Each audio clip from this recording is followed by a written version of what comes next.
حضور علیہ السلام نے ارشاد فرمایا کہ بندہ کہتا ہے میرا مال، اس کے مال تین ہیں۔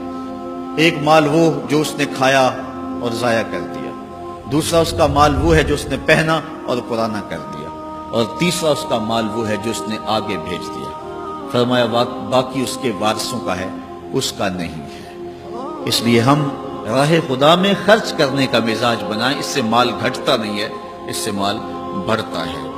بلکہ جب راہ خدا کے اندر ہم خرچ کرتے ہیں تو ہمارا جو دوسرا مال ہے وہ بھی پاک ہو جاتا ہے۔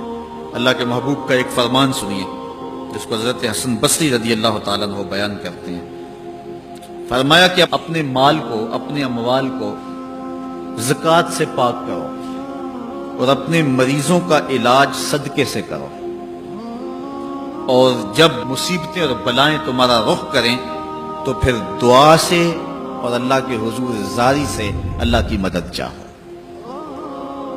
آج ہم صدقے کا مزاج بہت کم کر چکے ہیں۔ اسی زمانے میں ایسا ہوتا تھا کہ جب کوئی بیمار ہوتا تھا تو سب سے پہلا کام لوگ یہ کرتے تھے کہ صدقہ دیا کرتے تھے، ڈاکٹر کے پاس پھر جایا کرتے تھے، حکیم کے پاس پھر جایا کرتے تھے، سب سے پہلے اس کی جان کا صدقہ دیا کرتے تھے۔ صدقہ قضا کو بدل دیتا ہے، تقدیر کو بدل دیتا ہے۔ صدقہ سے اپنے مریضوں کا علاج کرو۔ اصل ڈاکٹر کے پاس جانا، علاج کروانا سنت ہے، اس کی ممانعت نہیں ہے، لیکن یہ بات ہمیشہ ذہن میں رکھیے گا کہ ڈاکٹر کے پاس دوا ہے، شفا نہیں ہے۔ شفا اللہ کے دستے کرم میں ہے۔ اس لیے جب بھی بیمار ہو جاؤ تو پہلے صدقہ کرو اور پھر ڈاکٹر کے پاس جاؤ، اللہ اس صدقے کی برکت سے ڈاکٹر کی دوا میں شفا رکھ دے گا، کیونکہ شفا تو اس کے حکم میں ہے نا، چیزوں میں تو شفا نہیں ہے، وہ تو اس نے حکم جہاں دے دیا وہاں شفا ہے۔ حضرت موسیٰ علیہ السلام کے پیٹ میں درد کا احساس ہوتا ہے تو کوہ طور پہ چلے گئے، کیسے جلیل القدر نبی تھے، اللہ سے ڈائریکٹ رابطے تھے، اور جا کے کہا مالک میرے پیٹ میں درد ہو رہا ہے۔ اللہ اکبر۔ گھر کے نجی معاملے بھی رب سے ڈسکس کرتے تھے، اور کوئی جو ہے وہ ایسی چیز ہوتی وہ بھی رب سے ہی عرض کرتے تھے۔ کہا میرے مالک میرے پیٹ میں درد کا احساس ہو رہا ہے، دوائی کی پوری لینی ہے تو وہ بھی جا کے کوہ طور سے رب سے ہی لیتے تھے۔ تو اللہ تعالیٰ فرمایا فلان جنگل میں چلے جاؤ، وہاں اس شکل کے پتوں کی ایک بوٹی ہے، اس کو توڑو نچوڑو، اس کا پانی پیو، تمہیں شفا مل جائے گی۔ حضرت موسیٰ علیہ السلام گئے اور جا کے بوٹی کو توڑا، نچوڑا، پانی پیا، شفا ہو۔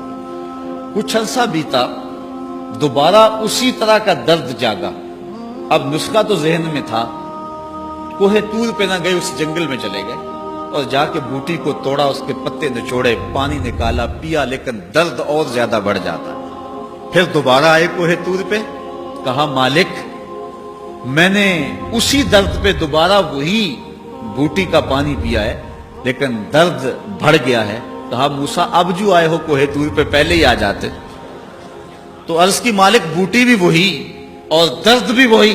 فرمایا سب کچھ وہی ہے لیکن پہلے میرا حکم تھا، اب میرا حکم ساتھ شامل نہیں تھا۔ شفا بوٹے میں نہیں رکھی، شفا تو میرے حکم میں رکھی ہوئی ہے۔ اس لیے ڈاکٹر کے پاس جاؤ، حکیم کے پاس جاؤ، لیکن شفا اللہ سے مانگو کہ شفا ہمیں دینے والا وہ ہے، وہ ایک وسیلہ ہے، ایک ظاہری طریقہ ہے۔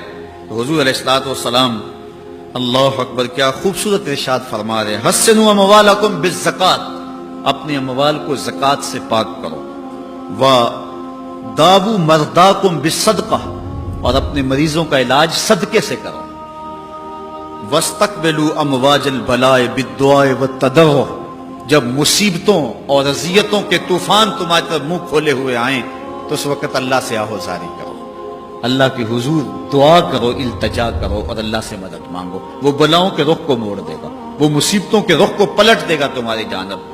لیکن جب تم یہ مزاج نہیں رکھو گے تو مصیبتوں پر مصیبتیں آتی رہیں گی۔